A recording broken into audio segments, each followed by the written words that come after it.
Hello and welcome to the Overly Animated Podcast, where we take animation seriously. We talk everything animation here, including the Owl House, which we'll be getting into right now. I'm Dylan Hysen, and today I'm joined by Delaney Stovall. Hey, y'all. And Sarah Dolman. Hello.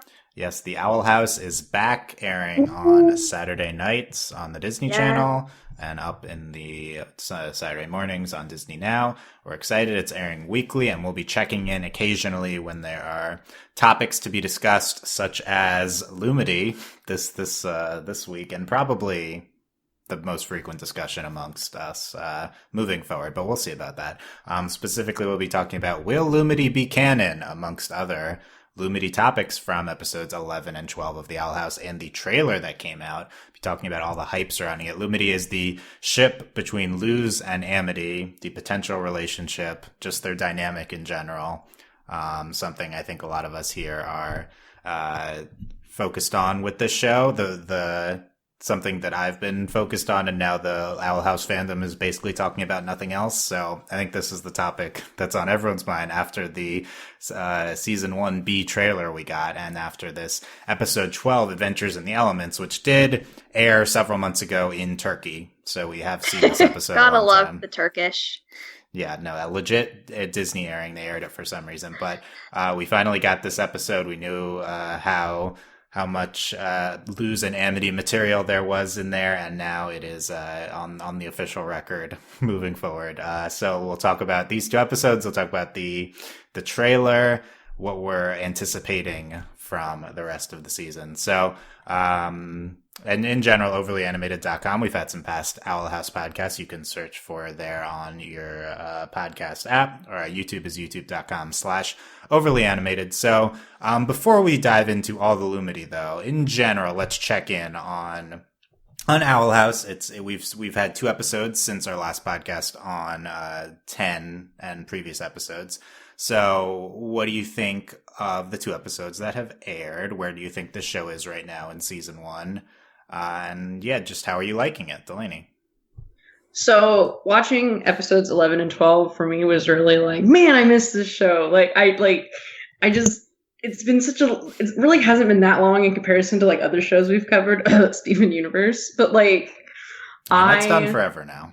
Yeah, I know, but I meant waiting in between episodes. Oh, yeah, in the past, yeah. In the past. And I just started episode 11 and I was like, man, I miss this show. This show is just it just makes me feel good inside. I just smiled the whole time I'm watching it. And that continued watching episodes 11 and 12. They were so great. This show, I just feel has a very constant quality and it's a constant good quality. And it's just so charming. And it's because Luz is the most adorable character ever, and I'm feeling really good. It's interesting that we're on episode, we're about to have episode 13, and I'm not are we having a 22 episode season? Do we know? It will be a 19 episode first season. Okay, 19. Okay, I don't know why really, but 19. Yeah, that's random. But here we are, and it's kind of interesting where we're at. We're building, and you can tell we're about to hit the good stuff. We're in episode 13. We're about to hit episode 13, and she's going to school. So that's really exciting, but it's also a weird place to be this far into the season. You would think she would have started school earlier, but I don't know. We're going to see. I'm really excited by everything that's going on. I guess the biggest shock for me was that Luz actually learned, her learning the second spell. I was like, we're getting somewhere. This. You can really tell we're picking up speed, and I think that's really what's so exciting right now, because this show is so exciting and they've laid the groundwork for so many things, Ida's curse, and then the Emperor's Coven, and we'll talk about it in the trailer, but I'm pretty sure we saw the Emperor, and there's just a lot of stuff going on, and I'm really excited, and I just love this show, and I'm glad it's back. Yay. Yeah, and I hadn't noticed that before in the trailer because I was focused on the Lumity, but I did. Yeah, I thought I saw Emperor Bellos. Yeah, I watched it twice, so the Lumity is overwhelming in the first viewing, and then you have to watch it. I watched it a few times. I still didn't see it until the. Okay, that's fair. I paused for several minutes when Amity is holding Luz. So like I understand. Yeah. Okay, that's a preview of our trailer discussion. Okay. Sarah, what do you think of Owl House being back of episodes 11 and 12? Yeah, I really can only just echo what Delaney said. It's just such a fun, charming show. Luz is so lovable. And, like, you know, it definitely feels like they're sort of slowly, but also, like, quickly. I don't know. Like, it seems like they're kind of dropping things, but they're also building it up relatively fast for, like, a first season, I feel. Building towards some really exciting things. So I'm really looking forward to what we're getting, and I've really been enjoying what we've had. I think there are some elements that have been stronger than others. I think, like, especially Ida's character and her relationship with her sister and her curse. I think that's been done really great. And I think Luz has just generally been delightful. I really enjoy King, but I found that, you know, his stories have gotten a little bit repetitive, and I'm really hoping to see a little bit more depth from his arc and his narrative. So that's kind of where I'm at. I love Owl House. I'm really excited for talking about it today. Nice. Yeah. Excited that Owl House is back. Excited it's airing weekly. We'll have it throughout July and August, and it looks like we're on track for a finale of August 29th, an hour-long finale. Yeah, I think these two episodes are kind of indicative of how I feel about Owl House right now. You know, it's a season one. Shows more often than not are, maybe struggle a little bit in season one. And I think episode 12, Adventures in the Elements, I think was fantastic. I really like a lot of that episode. I don't think it's like top tier, like amazing type episode yet, but I think the show's kind of working towards be that type of quality. But I really like episode 12. I've really invested in kind of Amity, Luz learning magic, their relationship, even Amity's siblings, and then you even got a little bit of like Ida and Luz in terms of like the mentor pupil relationship. So there's like a lot of like really engaging elements I thought in that episode that came together really well. Also, it's just like a really gorgeous episode too, which I'm glad we finally got in HD so I could see all the backgrounds and stuff. Probably the best, along with Convention, probably the best display of the show's animation. Episode 11, I mean it's fun. It's nice. I wasn't as into that episode for sure, and I think that like half of the Owl House episodes are like Adventures in the Elements, like containing engaging, consequential feeling elements to them. Most of the time for me, that engaging is like something to do with Amity, but also I think the show has done non-Amity engaging type episodes with like the Ida curse episode. Even like episode 10, I think like had some good stuff there too. But I feel like half of the Owl House episodes are more like episode 11, and nothing really feels consequential. There is a B plot there involving Lilith and Ida, which Lilith is like a plot character in theory, but interestingly, they are using her in more of a non-plot way sometimes. Like their mission had nothing to do with anything in that episode, right? It was just like just a self-contained type of thing, which isn't inherently bad. I'm just not as engaged with those type of episodes from this show. So I think like the body swap episode, there's like quite a few, I think more like episode 11. So for me right now, it's kind of like a 50-50 chance whether I'm going to really like an Owl House episode that's coming in any given week. But it's possible we're starting to focus more in on certain things with Luz going to Hexside. I'm very interested in that. We know we have Grom coming up. We'll talk about that. And then, in theory, we're getting into Emperor stuff towards the end of the season, so I assume more often than not there's going to be more consequential feeling plot lines. But for me, I definitely think Owl House, this is like a typical opinion I voice with other shows too, so not surprising. I feel like Owl House is at its best when its episodes feel more consequential. It's like the Disney curse. Disney shows really seem to all do this format in season one. Yeah, of a lot of self-contained character focus episodes. Star did it. Amphibia did it. Amphibia, I was impressed in how purposeful it seemed. Like it was definitely more character focused than more like inconsequential than Owl House has been. But that seems like they're doing that to a point to move somewhere. We don't really know where Owl House is going yet. We're in the middle of the season, so I think we'll have an easier time looking back on it. But yeah, Delaney, do you agree with that at all? That you're more into some episodes, or you said that all the time you're feeling happy watching Owl House? I definitely, obviously, I can recognize, like, we have more plot heavy, episode 11 is much more inconsequential than episode 12, but I mean, not dissimilar to Amphibia, which, granted, I must say, I've only seen half of the first season of Amphibia. I've seen, like, the first 10 episodes, but I do think they do a good job of their character episodes. Like, I loved the Ida and Lilith plotline. Like, one, I'm a sucker for siblings. Like, you give me sibling plot lines, I'm there. But it's just this.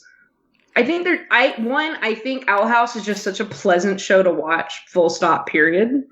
It's like junk food for my eyes. Like, I'm just like so happy, and it's so sweet and adorable at all times.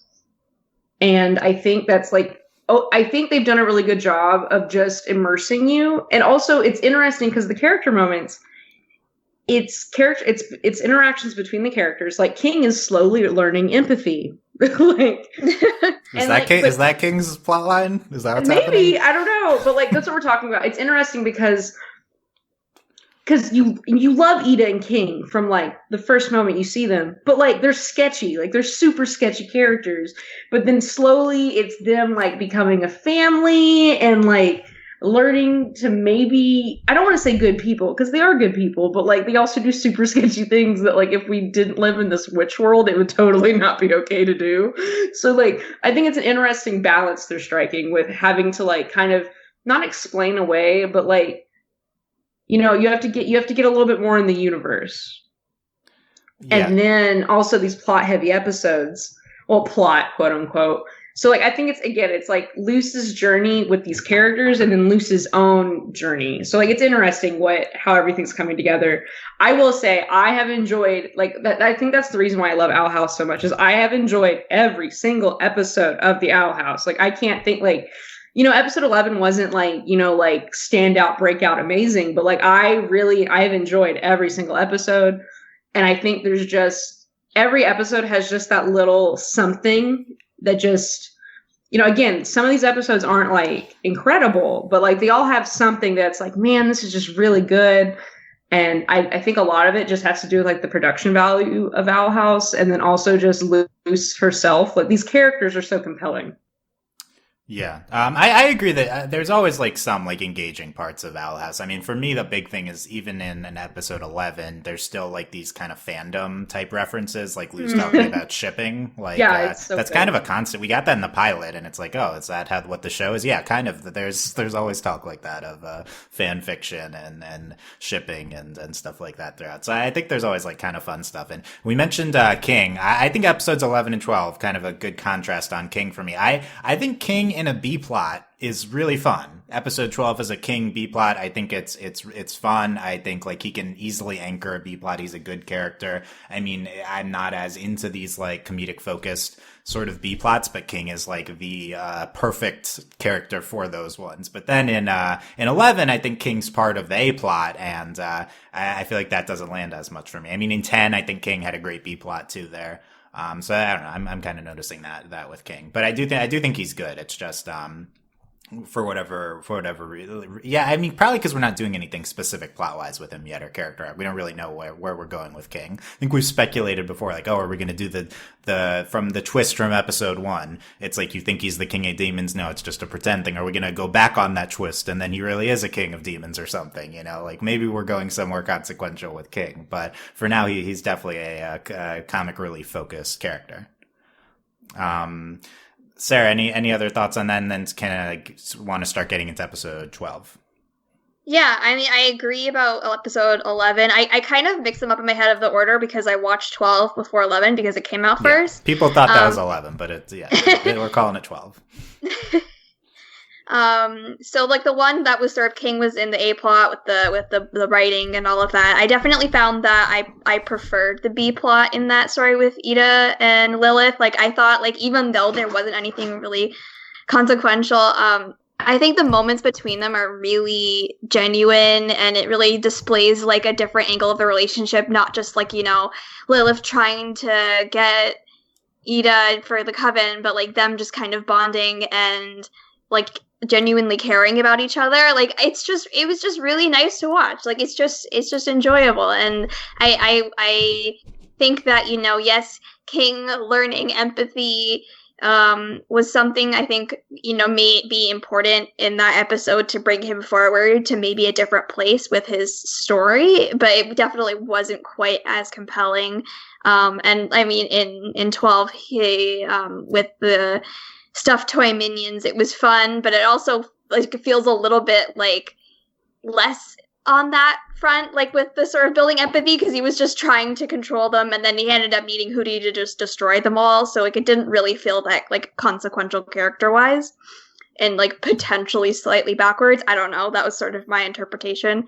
But yeah, I think moving into the Lumity stuff, where I think that's sort of something that has drawn me to the episodes, and I think the ones featuring Luz and Amity are definitely among my favorites. Yeah, kind of the big ones being, as looking back on the Lumity journey we've done, not going to get too into that, but kind of convention, their big first episode, Lumity, the Amity introduction is in I Was a Teenage Abomination, but Amity thinks Luz is a abomination for most of that, so there's not a lot there. And then and then Lost in Language, which we talked a lot about last podcast. I think we covered that. And now I think this is kind of the third tentpole Lumity episode so far, Adventures in the Elements. Delaney, quickly, Hootie was brought up, and I know you're a huge Hootie stan, so what do you think of Hootie obliterating all the anthropomorphized stuffed animals in that episode? I had to control myself, because when Sarah was like, it wasn't a big character moment, I was like, it was a big character moment for Hootie. Yeah, what's Hootie's arc? What's your read on that? Have an arc. It's just slowly the members in the house are involving him.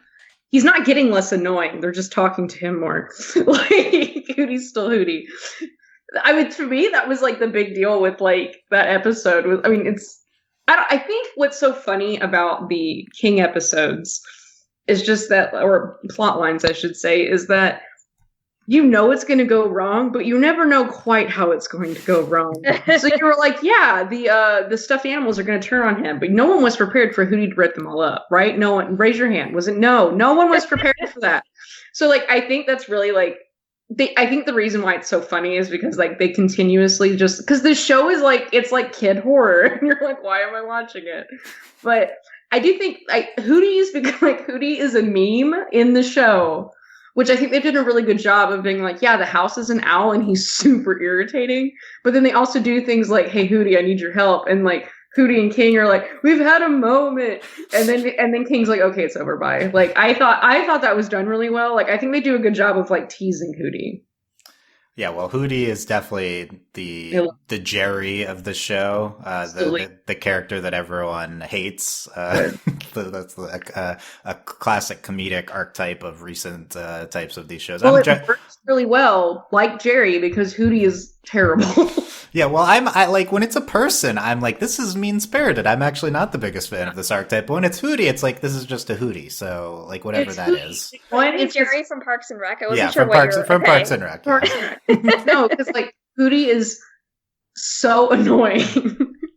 But because like half the time you're like, Hootie deserves it. But then sometimes Hootie he'll be like, you were mean to me. Like when he's like I think this might be my favorite Hootie moment is when King's like, okay, you can be in the club, and Hootie's like, no, I'm playing hard to get. Yeah. Like, it's so funny. You called me desperate. Like, it's so funny. Also, the voice acting on Hootie is just like top tier. Is that a better Alex Hirsch than King? It was funny when they're interacting with each other. Yeah. Because he's just talking to himself. Classic Rick and Morty right there. Delaney. Well, I agree. Yeah, that 12 was a great Hootie episode. I'm glad we've covered that now. But let's get into the Lumity in episode 12. Delaney, I have several moments on the outline. Pick your favorite, your most standout kind of moment from this episode. This is. I guess for me, here's the big moment for me was. So again, I love all of their interactions, and it's really interesting how far we've come with them. Like I like this. After coming off of She-Ra, I'm just like excited, but like because it's not a dissimilar. Are you dynamic. more confident now in potential female ships after She-Ra? I didn't know if we were going to talk about it or not, like in specifically, but like yes, like I honestly like after She-Ra, I am extremely confident because okay, we all know it's Disney, like we all know, but we also have to take things into context, like. Yeah, we had like a gay cop in Onward and it wasn't really representation, but like for Disney, that's a big deal. Like that is a huge deal for Disney. And also with Lumity, like with Luz, not probably, she's bisexual, but like it's interesting to like, we even have some lines that are a little like, oh, what's going on? But for me, I will say the big Lumity moment for me that really got me was like where I was like, oh, we're kind of getting somewhere was when Amity like trapped Luz and was like, I don't want you to get hurt. And then she was like, bye. Yeah. Because like for me, that was like, this is again, we've shifted a lot, but going from this, you can't help me to I don't want you to get hurt. Like this, we've already come so far. Yeah, like this tonal shift. And then, like, it's just, they're so cute. And then, like, there's just so much concern, like, and just, like, also, again, like, how Amity reacted to Luz, like, messing up her wand, which, she drained the battery. It's like a smart wand or whatever. And, but then it's just, she was mad about that. And in previous episodes, she would have just been like, I hate you forever and just left. But in this case, like, she was like, we need to get them back. But she didn't really blame Luz. Like, she's definitely upset, but there wasn't any of that, like, this is all your fault. Like, there was more of this, like, we just need to do what we need to do, and, like, I don't want you to get hurt. Yeah. So you're into, your highlight is kind of this progression with the story progression with their relationship that we're getting into. I think that's the deep answer. Can I pick a second one, like a runner-up? If it's not Sarah's top moment, then yes. How about that? So Sarah, what's your top Lumity moment from the episode? It's definitely hard. I definitely love Delaney's. That's definitely up there. I think the moment with them at the end where Amity's like, Luz is like, is there a book club? And Amity blushes, and she's like, yeah, only if it's secret. And they're just both very excited. And Ida's like, quit your adorableness. And it's like, well, yeah, they're adorable because they are in love. I think Ida understands. We've talked. Ida gets it. Well, yeah, we're still waiting for a reference to Ida talking about an old girlfriend. She's only talked about the old boyfriends. So the Zura book club at the end of the episode, yeah, that's definitely and the blush, like a blush. Yeah, and yeah, Amity also with her siblings there witnessing this. Okay, Delaney, your next moment. Okay, so which I think another, like you mentioned the siblings, it's like the sibling teasing. It's not just because Amity's like. It's like embarrassing her in front of her crush. Like, it's very pointed. And granted, also, this is Amity's probably really first friend, like legitimate friend. And every time I watch it, I'm just like, it's another moment of how far we've come. Like, when I saw it in the trailer and then in the episode when Amity's waving at Luz. Yeah. And like, it's just so sweet. And she's smiling. And it's so cute. And like that never would have happened like 2 episodes ago. So like that's something that I think that again, it's just this journey and like where we are right now. And then of course her siblings immediately like dunk on her. So like again, it's that whole like this dynamic that they're making. And I'm like, this is like, I don't want to I'm getting my hopes up. My hopes are so high right now. But like just it feels very pointed.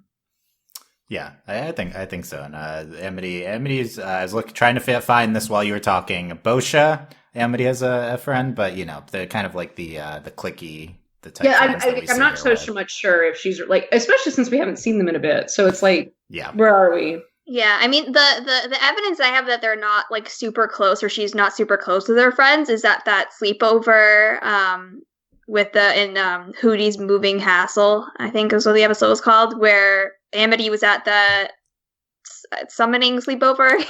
So, Yeah. And at the very end of the episode, you see all the girls like sitting together on their Penstagram or whatever it's called, and Amity's just kind of sitting on the bench by the window, looking out the window, kind of away from everyone else. So like it's clear that she doesn't really feel connected with these girls, and maybe that's because, she hasn't, she has a stronger bond with Luz that she's hoping to form. Sarah just pulled like her freaking notebook out and was like, "Excuse me." It may have been because I watched like the Lumity episodes. We're trying to watch the episodes to prep for it. Yeah.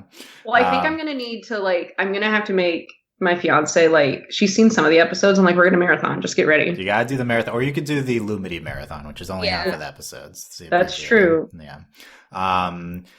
So you guys have not mentioned what is arguably the top moment. So how dare you? It is Luz towards the beginning. She's stumbles and she goes onto the ground and she lies on the ground, looking up, smiling at Amity, trying to be smooth. Why would we take that away from you, Dylan? We both knew. That's the screen cap. I made it an option, but everyone wanted that one. So that's I feel like that's the most overt. In some, I mean, you guys have made good arguments for these other moments being pretty overtly romantic, but this is such a tropey person with their romantic interest move. Absolutely. To me, this stood out the most. It's wow, this is pretty explicit here. And all the blushing. A way to lie on the ground. Yeah, that's true. That is correct. Yeah, and then there was nothing straight about that interaction. I mean, are you talking about the whole episode? Yeah. I mean, yeah, but I meant specifically this one. But yeah, the whole episode, actually. Yeah, specifically. And I do love, is there a book club at the end? So I want to see their book club. And they're going to be in the same class, too, because that's kind of the plot of the episode, is Luz doesn't want to be in the baby class. That was another thing. Amity was like, yeah, I want you to be in my class. Yeah, we've moved to Amity being she says things pretty straight, not in terms of that being the only aspect of her that applies to, but it's not mean, but it's not pointed, but instead of being oh, you're not going to be in my class, you're oh, where you need to have 2 spells to be in this class. That's kind of her default emotional interactions with Luz. This is her conceal, don't feel. She's being so. How far are we that we got a Frozen reference? Okay. Can we mark the time for me? Yeah, well, we haven't talked about the old joke of how long until Delaney talks about this thing. We're not going to talk about that anymore. So no. I was about to. No, I was sitting here and I was I have a Harry Potter reference. Don't do it. We're not doing it though. Look, there's an obvious thing to compare the trailer to, but we're not talking about it. Oh, the trailer. This was going to be about Amity. Interesting. Okay. She's Draco Malfoy? I hope not. No, it was just about she's very matter of fact, like Hermione. But that was it. That talking about her tone, she's extremely matter of fact. She's matter of fact, yeah. And it's we've come a long way since episode 3, where she is a little bit mean to Willow. In that episode, and I don't know. I've seen some talk of Amity was a really mean, bad person, and watch episode 3. She really doesn't. The worst thing she does is in convention. She steps on King's cupcake. That's the worst action she's taken thus far. And for the record, it was really mean. It was mean, and then she is a little. She's certainly mean to Willow, but. This compared to some other bullies we've seen, this is a very moderate bully type character. She's not Chloe. No, from Miraculous Ladybug, no. Yeah. So it's very clear where her sort of meanness is coming from too. Yeah, I think the show's interested in telling you that and getting into her character. And we very quickly turned from Amity kind of being this mean girl type character to Luz's friend, and Luz just wanting to befriend Amity kind of at every turn. We're not doing Catra and Adora type thing where they're enemies and then they're gonna eventually come together. They're already close. This is clearly not the typical type of thing we see with this relationship, with the mean girl. There's no Amity redemption arc. She's already good. She was if anything, we'd like to see her and Willow reconcile. That would kind of be the thing to redeem in quotes. But this is a character who we thought was going to be this kind of mean girl villain type character, and it's just the twist is that she's not, like, very quickly into the season. I think what they've done so well, and what I think is what's so compelling about this, which not unlike She-Ra, this is all about a misunderstanding, like, on both sides. Like, Luz has done things unintentionally, and Amity has gotten, upset in reaction to, and, like, deservedly so. But, it's a back and forth of just misunderstanding, which I think is why it's so interesting. And now we're slowly, like, again, it's so satisfying when characters just talk to each other. Yeah, I think we're basically past everything already, except for, again, I think we'd like to see Amity reconcile with King, too. That's an important, you need to apologize for the He's cupcake. never going to let that go. I don't think Amity has seen King since then, so that'll be an interesting interaction. I think King will remember the grudge, probably. Oh, absolutely. His whole life is holding grudges. So they're already, like, and they Luz's Amity's already presented kind of as Luz's friend, like the most prominent friend character, considering Willow and Gus haven't been in a lot of episodes, I'd say. It's like, just we're at an interesting place, and we'll come back to that. But to finish out the in terms of, like, where they might be going in the season, we can come back when we talk about that. To finish out the episode 12, we mentioned the waving. Mentioned Amity trapping Luz so she doesn't get hurt. That's specifically, like, framed in that way. That was big. Then they're just them working together at the end to stop the Yeti type monster. I think that's big. In the beginning of the episode, tell me if are we reading too much into the line of Luz saying, "I've got a new crush and her name is Education"? We are not reading too much into it, because, darn it, this is, like, we've had, like, there's a lot of, okay, I'm not going to say subtext because that's an annoying word. But, like, there's stuff here and here that, like, definitely indicates that Luz is bisexual, and this is like, bam! Here we are. I think that's true. Well, I think the other way to read that, education, I guess, female noun in Spanish. They could have just phrased that in a line differently, and they didn't. Intentional. I think so. Luz meets up with Amity in the beginning of the episode to get her Azura book back, and the good interactions there. You could make arguments both being presented as bisexual, because I do think Amity draws herself with the guy from the book. Maybe I'm not. I think it's a guy. I think so. Yeah. But she also helps Luz up with her hand. It's, very, like, romantic in a way. Yeah. I think Amity definitely both of them displaying kind of feelings towards each other in certain ways. I mean, her blood going back to her blushing at the end. So just a lot of these moments in this episode, like, I think it's a great follow up to Lost in Language, which is an episode we really loved. Well, also, like, their dynamic. In context again, like, this isn't how she acts with Gus and Willow. Luz? Yes. Yeah. Luz is much more comfortable with Willow and Gus, and, like, we don't have that awkwardness. And again, this awkwardness isn't just that, like, because they're not really on uneasy footing. Like, we're kind of, like, we're pretty okay right now, and so it's like, suspicious. Like, it's very clear that Luz wants Amity to think well of her, and she's very. I really want her to be my friend.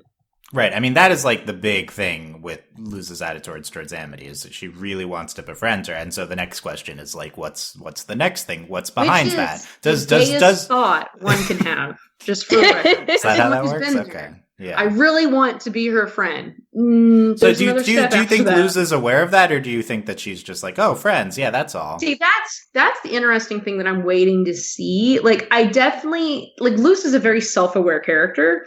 So okay, in a perfect world, like, if this show was on Netflix, we would have already had a line where Luz is like, oh yeah, I'm bisexual. Or, like, they could just be telling the story if she doesn't know that about herself yet. No, that's true. That's what I mean. Like, it'll be interesting to see where we're going. Like, is this a discovery story, or is this a, like, they're teasing it out like they had to do with She-Ra? So, like, it's interesting to see, like, what's going to happen. Yeah, there's also, like, Luz and Amity they are the parallel of Ida and Lilith. Lilith?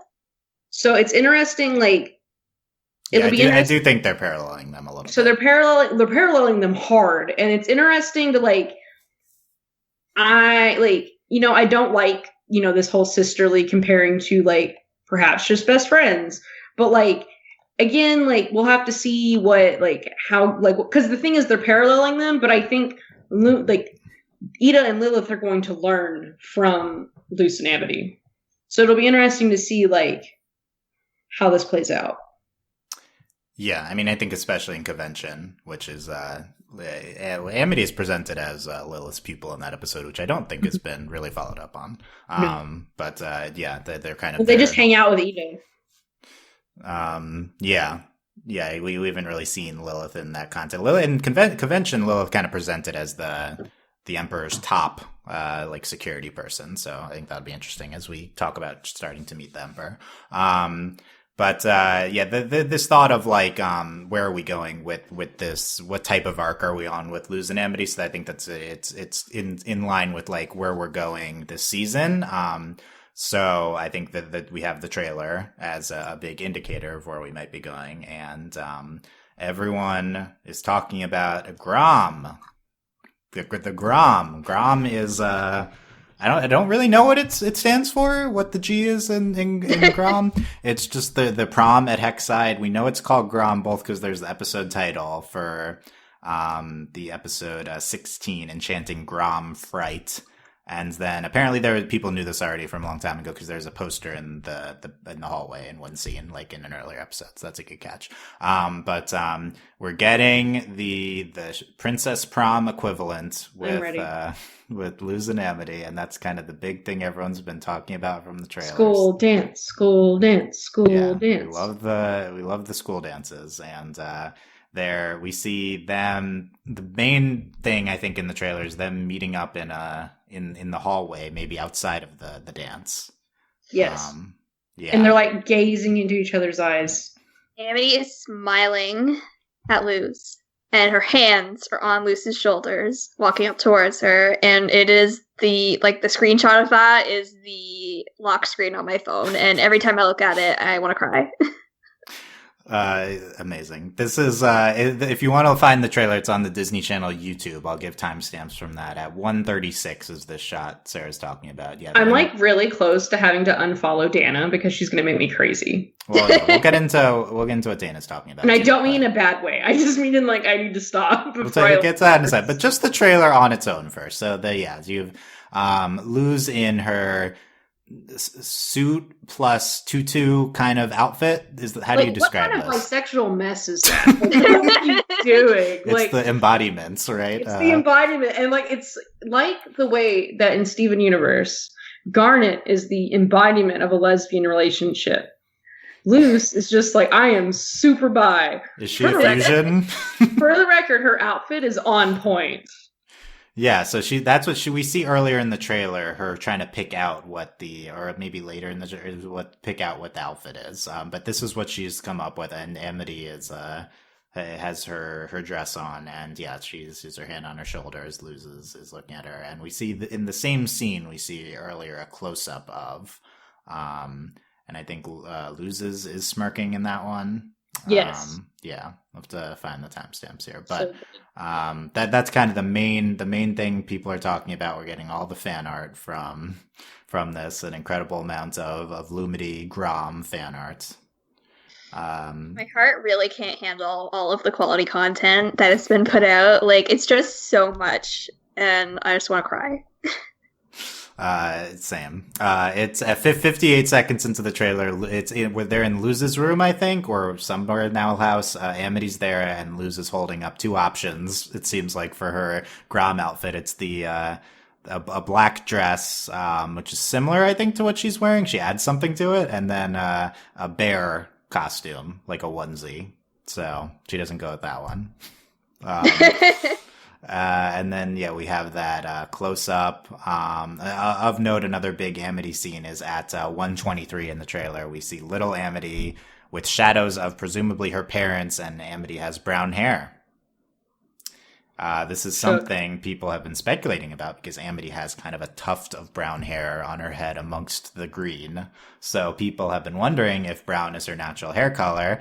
And then if the next question people often ask is if brown's her natural hair color, was she adopted and she dyes her hair to fit in with her siblings and presumably the rest of her family? So that's something we might get into.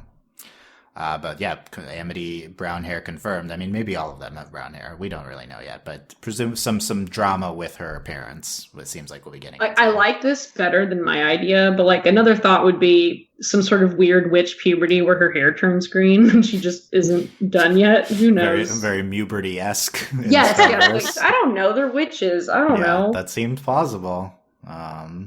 At 1:34 in the trailer, Amity is in the hallway talking to someone, and Luz is behind her, creeping on her from a locker. And super creeping. Amity turns, and Luz disappears back into the locker. I've seen speculation, maybe this is when Luz is trying to build up the courage to ask Amity to Grom. How about that? I'm gonna explode. Okay, legitimately, if that is a plotline, I'm gonna die. It seems like that would be a lot, but it's still. I don't think there's no way that's what happens. But like, please. I know it's hard because like I really, really, really want it to be, but I also don't want to be like horribly disappointed. We do see another Grom shot because Luz is in her Grom outfit of Luz like wielding a mace or something. So there's going to be some kind of shenanigans. Conflict. It's not just going to be them going to the prom and that's it. Oh no, there's some horrible thing is going to happen. Unfortunately, that is true. That there's going to be other stuff happening. Yeah, we saw King holding up a sign that says blood on it, and then people have been. This is the new meme template where. Was this from one of these two episodes? This was from 11. Episode 11. Yeah, because he's like, this is what I want in my story. Yeah, there's some 11 and 12 mixed in. Yeah, that's the new meme template, in case you're wondering. It's a good meme template. Yeah. Okay, yeah. So out of all these things, what Delaney, what are your Grom expectations? What are you kind of hoping for? What are you expecting from a few episodes from now? I don't know, because like there's the part of me that's realistic, and there's the part of me that's like, let's just have Princess Prom again. So like, will there be a dip? Okay, Princess Prom was angsty. I don't want that. Okay, you're not wrong. Okay, here's the thing: like, Princess Prom was like extremely gay, and it was mainly just because Catra was in a suit. So like.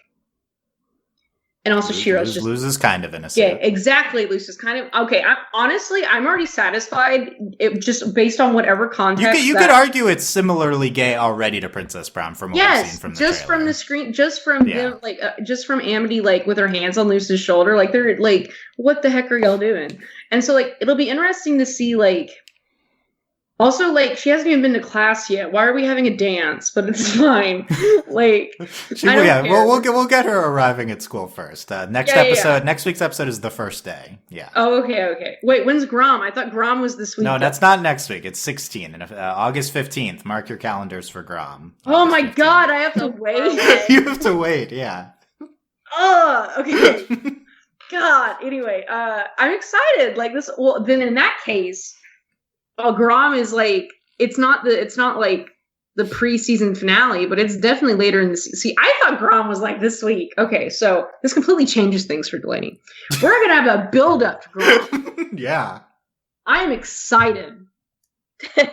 maybe Luz trying to ask Amity to Grom is an earlier episode. Even I mean, maybe or them like. Or like just like, Luz is like, what's Grom? And then she's like, oh, we have something like that. And then like, oh, I'm excited. This is gonna be good stuff. And like we're gonna have even more like Amity and Luz like them being cute. I'm excited. So like I guess my expectations are it's going to definitely feel like a big deal because it is. School dances are a big deal. So it's already exciting that this is like a thing that's happening. Also, I imagine it's gonna go a little bit like Buffy the Vampire Slayer, where it's like something whatever horrible event is going to occur at Grom. Or like whatever the purpose of Grom is, because there's no way they just have fun. Like there's no like who knows. So it'll be interesting to see like are they going to be teaming up again? Like what's the deal? So it'll be interesting to like see what happens.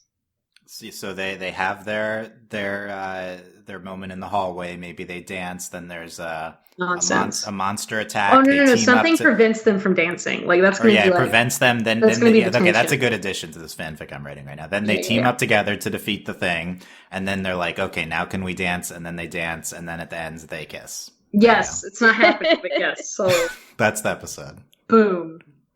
The episode before Grom is Understanding Willow, by the way, so I hope that's the Amity Willow. Oh my god, yes, that can be resolution. Amity and Luke. Oh, this is guys, it's happening. I hope so. So much is happening. Sarah, what are your Grom expectations? I expect there to be some really sweet Luz and Amity moments. My interpretation of where Amity's coming up and putting her hands on Luz is that Luz is like, I don't know, afraid or like nervous or something, and Amity's trying to like console her and be like, hey, it's gonna be great.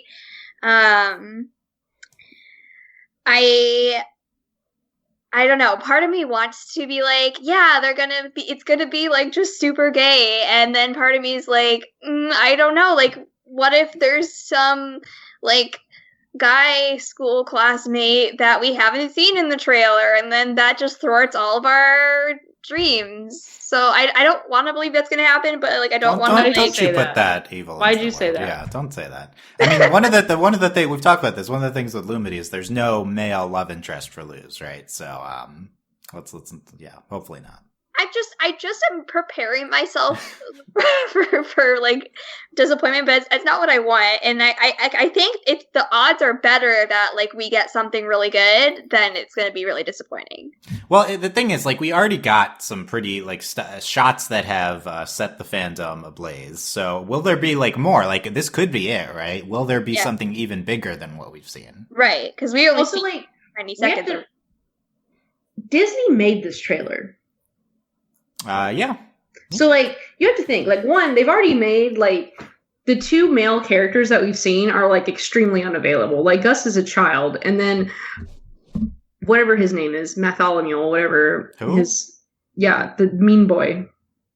I don't know who you're talking about. He took over the Human Appreciation Club. Okay, yeah, he's been in one episode, right? Exactly, like, that's what I'm talking about. I guess he's a school person. So there are, like, no male characters, so, like, it doesn't matter. The other male character is king. Like, it doesn't matter. So, like, I think this is definitely one of those situations, not unlike She-Ra, where it's, like, it's all ladies all the time. And, like, also, like, they created this drama in this trailer. Like, they know what they're doing. Yeah. I mean, you know, this is, like, a promo team at Disney. Yeah. You know, I think... and now, depending on, like... okay, look, it became like She-Ra came out and everyone flipped out how gay it was, and then now that it's over, Netflix is like, let's play the kiss over and over and over and get on Twitter and make the gays go crazy, and it's been very successful. They keep doing it, and I keep clicking on it. Now, right? I mean, if they're going to approve it, they're going to get their money's worth, right? Exactly. That's kind of their perspective. And so, like, and then to make a trailer like this, like, where Lumity is the main focus of this trailer, because it is, you get Gus and Willow, like, for, like, a little bit. Like, they played that scene up as, like, super dramatic in the trailer. They know what they're doing. Yeah, I think so. But to close out the trailer, we're starting to get into this more meta discussion on Lumity, which is Delaney has been referencing throughout. But any other big things from the trailer? I think the big thing that we haven't talked about is the end of the trailer where Luz's mom is seemingly coming to the owl... you know, that's not the name of the world, but The Boiling Isles. I flipped out. Isles. Yeah. I flipped out. Yeah, that's exciting. She's going to be there. Like, what? I don't, like, one, like, I don't know how this is going to happen, but, like, ooh. Yeah, I mean, I noticed in, I think in 12 or so, the beginning is like, hey, it's human stuff day. Like, Luz could really go back at any time. Like, Ida's going to Earth to get stuff, so... Probably she could wander in somehow, or maybe Ida accidentally leaves the door open when she's on a thing. But yeah, that is exciting if Luz's mom's going to be there. And you know, is Earth going to be back in play? I assume not. I assume we're still a state. Well, a lot of I don't know why I'm bringing this up, but I will. So, like, a lot of the fanfics are like, Luz gets to come here, like, she gets to go to school forever. She just has to go home for summer. And I'm like, you know what? That would be okay. So she's like a part-time Boiling Isle student. Like, it would be interesting. Delaney, to see I've how heard this you've happens. read every Lumity fanfic in existence. That is literally correct. Can you? Okay, this is your time to tell us what the best Lumity fanfics are. Oh, well, I mean, I don't want to put anyone down or anything, but like, It's a lot of kids writing stuff pretty quickly early on. you know, I was once a child writing fanfic. Like, I understand. I mean, I think it's like reading Avatar fanfiction all over again. Like, it's very like, it's just adorable. Like, all of it's adorable, and like, I literally every fic is Grom and it's amazing. So yeah, I was gonna ask, what is the general content of the fics? It's all Grom now. It's all Grom right now. There are some, like, a lot of them are like Ambi's life sucks, and then and Luce makes it better. And then there's a lot of sick fics because, again, children. And then again, there's a lot of that. Oh, well, Luce is home for the summer, and then she's coming back for school. Like, it's great. All of them are great. Does Amity visit Earth? Oh, there's one I just read where Luce takes Amity to a carnival. On Earth? On Earth. Okay, that's exciting. Cute. It's really good. Like, Luce is like, hey, can I have a key to use the door? And Ida's like, I guess. I mean, right, isn't that how it'd go, though? Like, Right? we could do it in any episode. We could go Yeah. back to Earth. Hey, Mom, can I borrow the car? Like, it's the same thing. Like, this is some good top tier stuff. Like, a lot of them are sleepovers because, I want a sleepover episode. Let's do it. Like, so it's like, She-Ra fanfics are like, half of them are really angsty. So like, it's really nice to watch just these like, just absolute fluff. Like, Are they all fluff fics, like most of them? I would say the grand majority of them are just Nice. super fluff fics. Okay, It's that's good. I perfect. approve. Yeah, that's perfect. That's what this is. Good This stuff. is Yeah, no, I about. literally spent like the other day after I watched episodes 11 and 12, I was like, couldn't contain myself. And I was like, I'm going to read all of the Lumity fics I can find. So that's what I did. Great. Okay. I love it. Also, Keep this up. all of like the majority of the fics are all Lumity. Like, if you look at the numbers, it's just Lumity. That's how it works. Yeah. Yeah. So I'm glad. You know, in the beginning, it was only a few of us were talking about Yeah. Lumity all the time. But after this trailer, this is all anyone's talking about. Because it's real. Okay, that's good. Last thing from before the meta discussion. In case you're unaware, they're doing a thing where if you take the first letter of every episode, it'll spell out something. So as we've been learning the episode titles, Oh no. we've been trying to figure out what they've been spelling throughout the season. When was So this now- a thing? Was this just like a thing someone noticed, or is this a real thing? It spells out a phrase. It's definitely real. Okay. It's not something. I don't think it's something Dana said. It's like, Okay. this is like in the Gravity Falls lineage. Yes. So there's like a cryptogram or something every episode. I don't remember but this is like the main one people have been talking about recently, which is it spells out an anagram or whatever. We now know, we have all the episode titles. A witch loses a true way is what the season spells out. Ooh. We knew it was a witch loses a true something for a while. Now we know a witch loses a true way.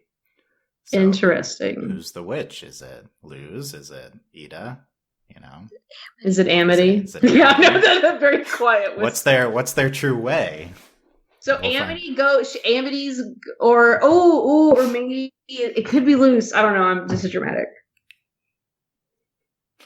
It's so dramatic. Well, because Luce is very like. Here's the thing. Like, Luce is kind of in the middle between Ida and like Amity. Like, this whole like she did ultimately, she learned from the island and learning like the wild witches, but then also now she's going to school. Yeah. So like, it's kind of like she's caught between these two worlds, and also literally caught between two worlds, but like interesting. So like, or maybe Amity loses her, like, Amity goes, quote unquote, the dark side to like the Emperor's Coven, and then like Luce has to save her. Yeah. Well, is there Drama. Drama. I mean, the hour-long finale, August 29th, the Agony of a Witch and Young Blood Old Souls. So I will say the most important development is that Delaney is not working on that day. did you check this just now or before? As soon as you said August 29th, I was like, where's my phone? Like, I was like, no. Well, Are you working on Grom Day? That's more important. Grom Okay, Day, hold on. August 15th. Oh God. Oh God. like if if we get Darn more it! Lumity in the finale, if we get a big Lumity moment, that's like 2 days before my birthday, and that's like, if that's all I get for my birthday, I will be very That's happy. a good present in the finale. Yeah. I'll workshop this. Don't worry. You'll workshop working on that day? Right. Okay, we'll see how that goes. Okay, so we're very excited for August. Last few things. So Delaney's been mentioning like Disney and like, so that's what I titled this podcast is like, will Lumity be canon? It's kind of like a clickbait title. But we've been talking about it. We're referencing Disney because Disney's kind of what we consider to be the least progressive of the animation studios at the moment. Because, DreamWorks maybe was in that camp 2 years ago, but since then they've catapulted to the top of people that have actually had progressive content. Cartoon Network's had progressive content. I mean, Nick's not really making shows anymore, so who knows? Nick tried and then just dropped the ball. Nick tried a long time ago with Korra, but Disney, we've not really gotten a ton. I mean, I think at the end of Star vs. the Force Feeble, we saw Star display feelings for like a woman and blush. And we saw Jackie with her girlfriend. So we got some minor content from Star in the last season. And Delaney mentioned Onward.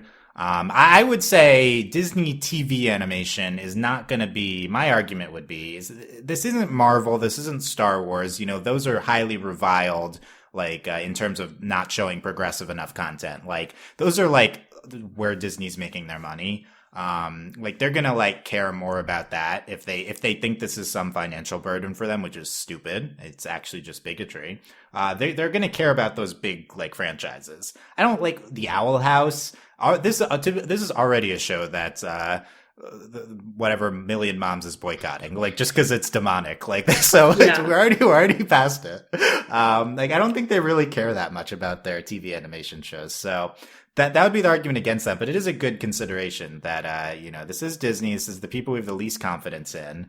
The big development recently has been this tweet from Dana Terrace, the creator, who says, so someone, she posted, so she posted, it doesn't matter the sequence. Someone tweeted her, there's no heterosexual explanation for this. And it's the shot we've been talking about, Sarah talked about a lot with, Amity smiling at Luz with her hands on her shoulders. And Dana replied, there really isn't. Period. There you go. So confirmed from the creator that at least those scenes, are gay. There you go. So here's my thing. Like, here, I guess I'm gonna not the contrary to Dylan, but like positive evidence, I should say. So we talked about big blockbuster, like Marvel, Star Wars, whatever. Like, the fact that we got a woman in Star Wars was a big deal, okay? Like, which is ridiculous. So then here we are, and so Onward, like, it's not good representation, but the fact that they did it in a Disney Pixar movie is a big deal, because that's like, again, we're talking about where they make their money. Disney Pixar is like, hello, Disney movies. Like, that is like the biggest of deals. And that was a big movie. It has Chris Pratt and Tom Holland in it. Like, it's a big deal. Have I seen Onward? No. But you're talking like you've seen Onward, but okay. Well, I know what happens in Onward. That's why I didn't watch it. Also, the story doesn't interest me at all because it's about two dudes. Anyway, so Onward, that big deal. And here we are, and then again, let's talk about Star. Like, Star had hints throughout, like, you'd see some background characters. And then, I mean, it's a big deal. They make like a whole moment out of Jackie having a girlfriend. That is a big moment for Disney on a show that was ending.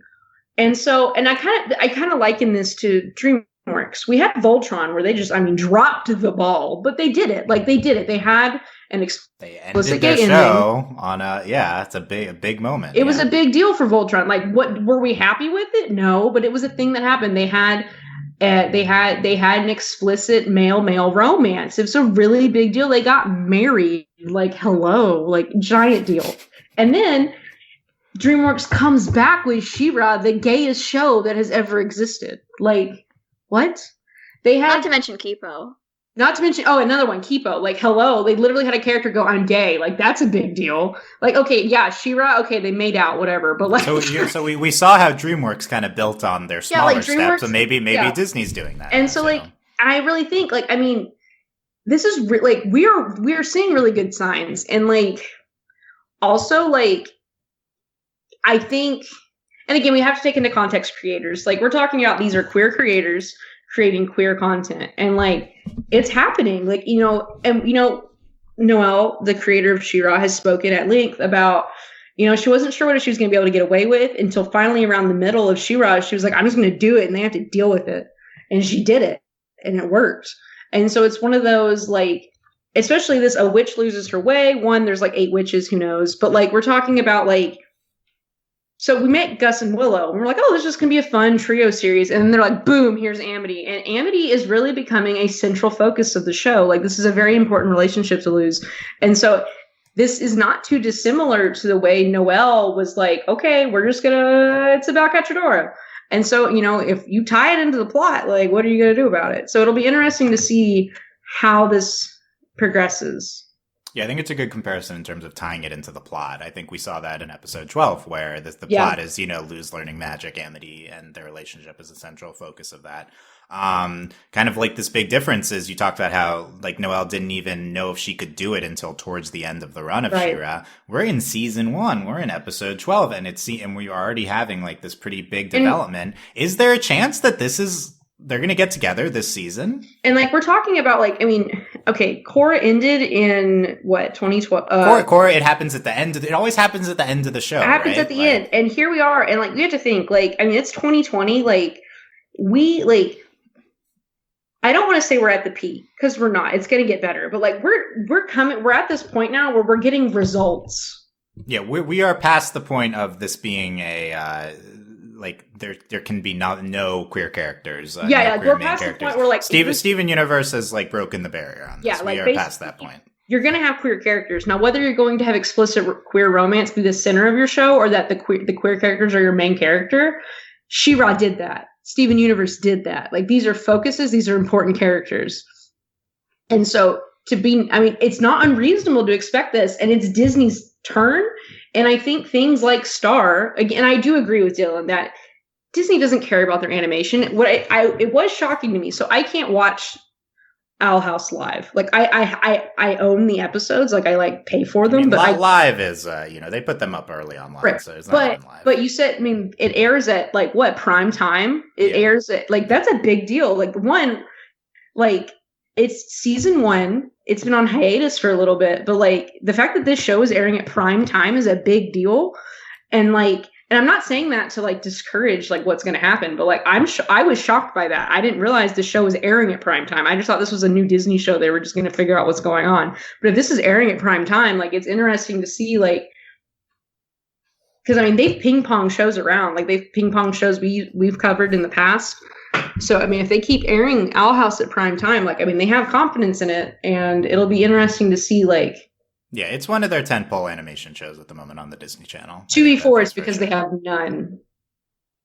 They have no other shows? Well, I just meant, like, they don't have a lot of, like... Yeah, it's clearly a major production. One other thing I want to bring to the mix, Dana, is Season 1B promo art, which is really good, features Amity, like, side-eyeing Luz and blushing at her. It's another factor into this. Yeah, Dana also liked like at least a couple other tweets that were referential to Lumity being a thing. I can't remember exactly that, but there was one where it's like the meme of King holding up the sheet that in the episode says blood, but instead it says gay, and and somebody posted that like in reaction to the trailer, and then Dana liked that, and so it's like, Dana, like what are you doing here?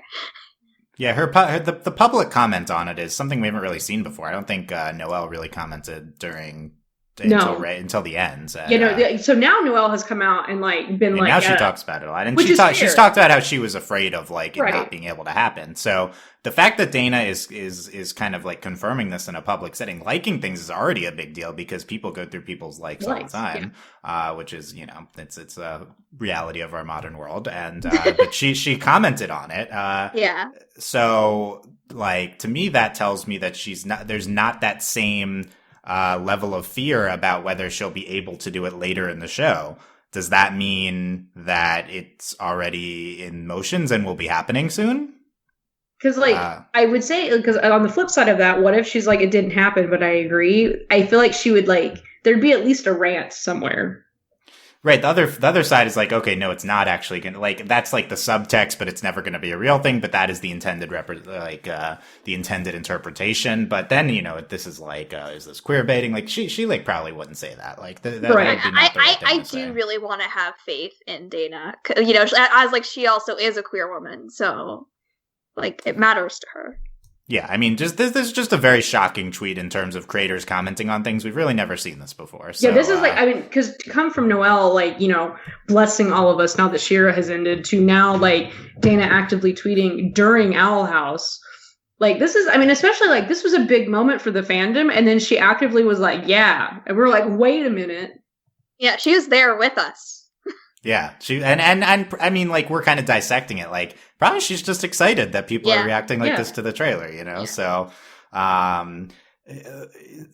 I like it's exciting. I mean, Sarah, how about in terms of like what you're expecting how about in show and out of show with Lumity the rest of the season? Because I want to put this into play. I think that like they're on a pace of doing this so quickly that it's not inconceivable that they would either get together or have some sort of culminating romantic moment in season 1. Yeah, I've been thinking about that, and like like thinking back to like Star, where we had like we sort of started off with Starco kind of building up, and there was the Blood Moon Ball, so they did have their dance, but they didn't culminate the relationship till several seasons later at the very end of the show, and so like that's something that Disney's done, and so it's hard not to like have a part of me be like fearful like that's what they're gonna do again, but like it would also be like really groundbreaking to like I think it's groundbreaking to have like a ship like culminate in the first season and then tell the story of their relationship. Like that would be really incredible. I mean, I would love to see it. I don't know if that's what they're doing, but they're definitely really trying to center the relationship in this show. So I think it's going to be important regardless. This is something we've been talking about, I think, a lot recently on this podcast is we've not really seen an animated show in the last several years have a couple together while the show is airing. We talked about how that applies to the queer ships, but also the straight ships like Starco, these other big kind of male female ships. Like we never get to see the story, and this is a general TV talking point as well, which is like.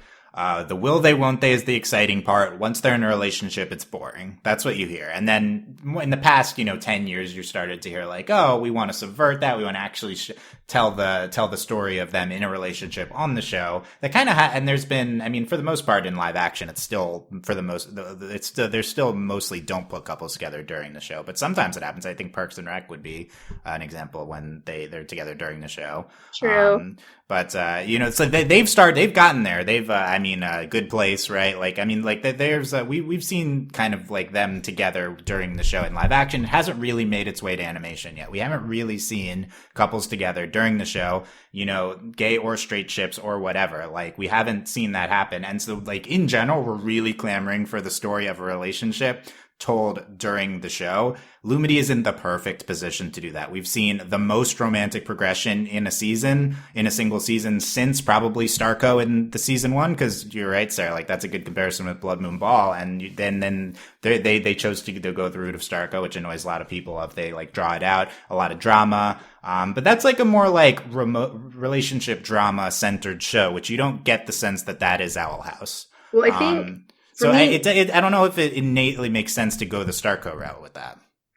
Like, I don't think we're going the Starco route. I do think, again, the parallel with Ida and Lilith and Lumity, I think I could see, like, we're going to get to this point where, like, I think season 1, we're going to end on, again, the witch loses her way thing makes me a little like, oh, but, like, I'm thinking we're going to reach that, like, that point that, like, we're together or, like, we're really close to it.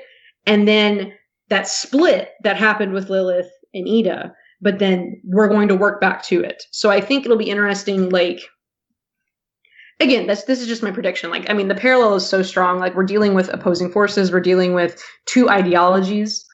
And we'll have to see, like, is this... Like, are we going to have them get together and then ripped apart? Or is it them trying to find their way back to each other like in She-Ra? does Luz's mom come and take Luz back to Earth? And that's kind of the cliffhanger at the end of season 1. Which wouldn't be unlike. Will they get to see each other again? Will Luz get to see her Owl House family? That would feel like Star. Yeah, that's what I was saying. It'd be like Star.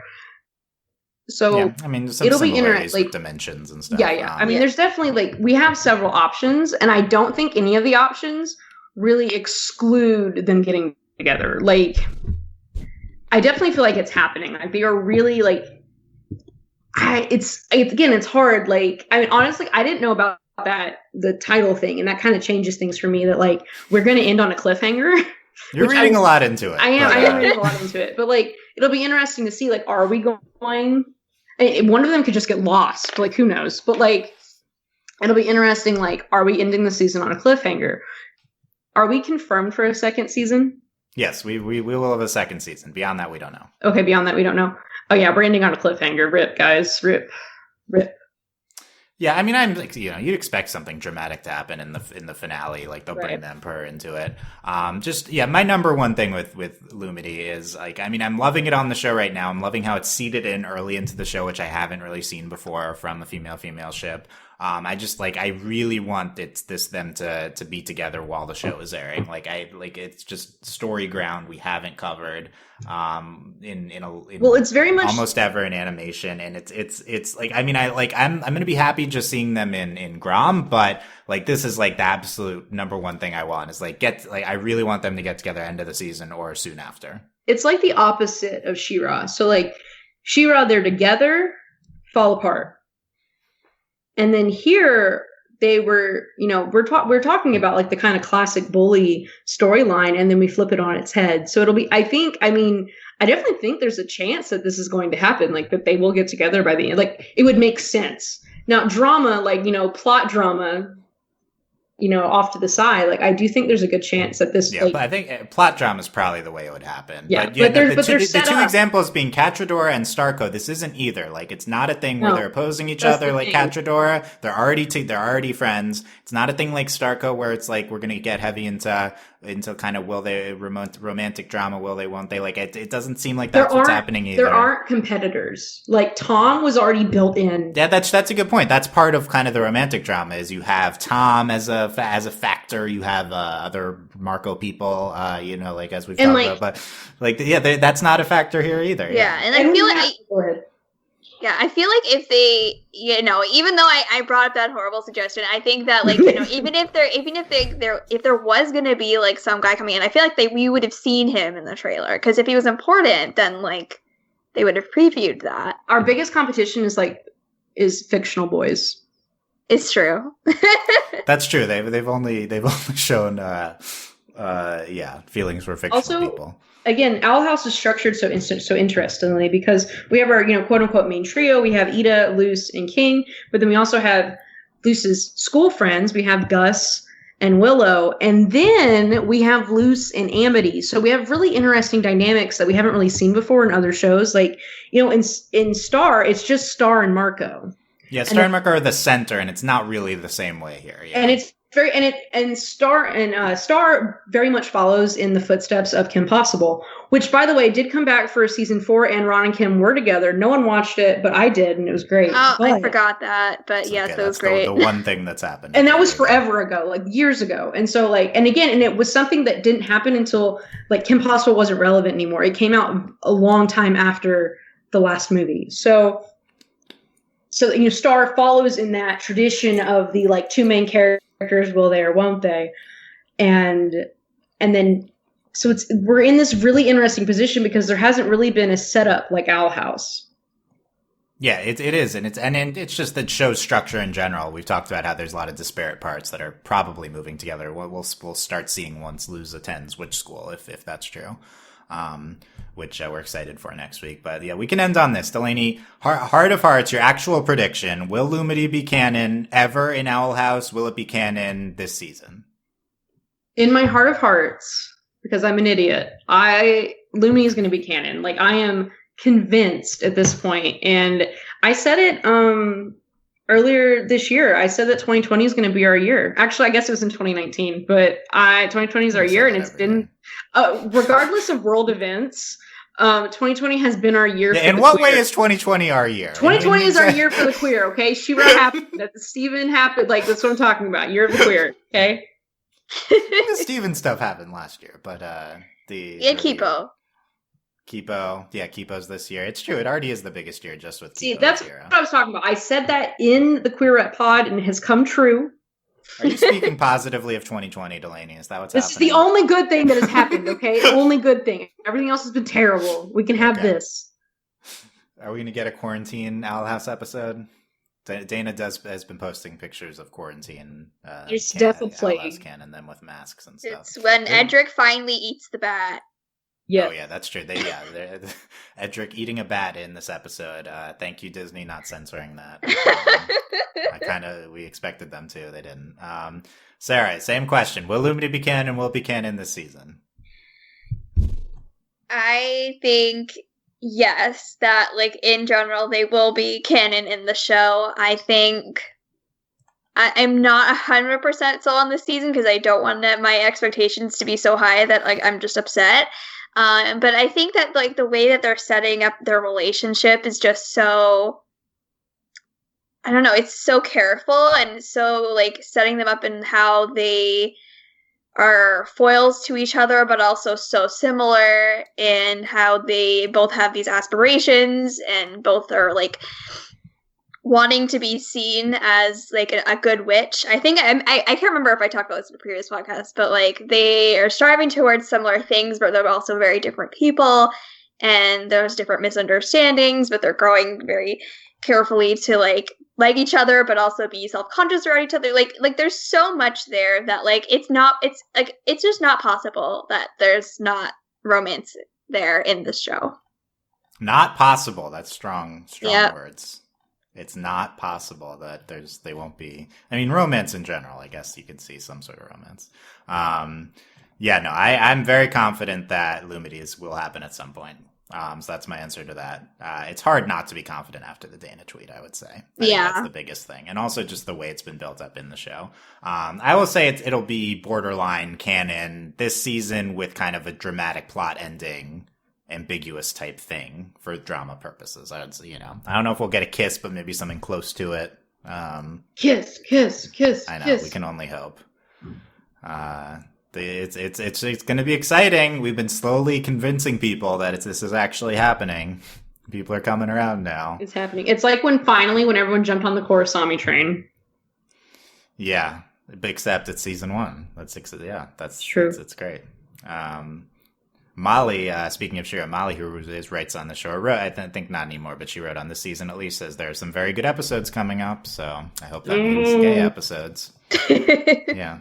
Okay. That's all it's all coming together. Grom, we're staying tuned for August. I'm also have a Grom party. Grom party. And what does that consist of? Getting dressed up for Grom. Quarantine Grom? Yeah. Virtual Grom? Yeah, that's my idea. We could workshop. We'll workshop the virtual Grom. I like it. Okay. Get ready for get dressed up for Saturday morning in August when the episode comes out. It's annoying it's not a premiere. It's like they throw it up at 3 a.m. type thing.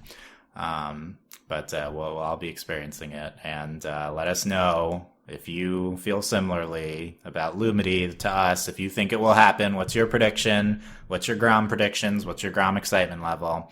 That's probably, we'll see when we're back for another Owl House podcast. My guess would be Grom after that episode. That's also something super gay happens. Something big happens before then. It would at least be Grom. It's 2 weeks after that is the finale, though. So it's tempting to try to combine them, but we could probably do 2 different ones.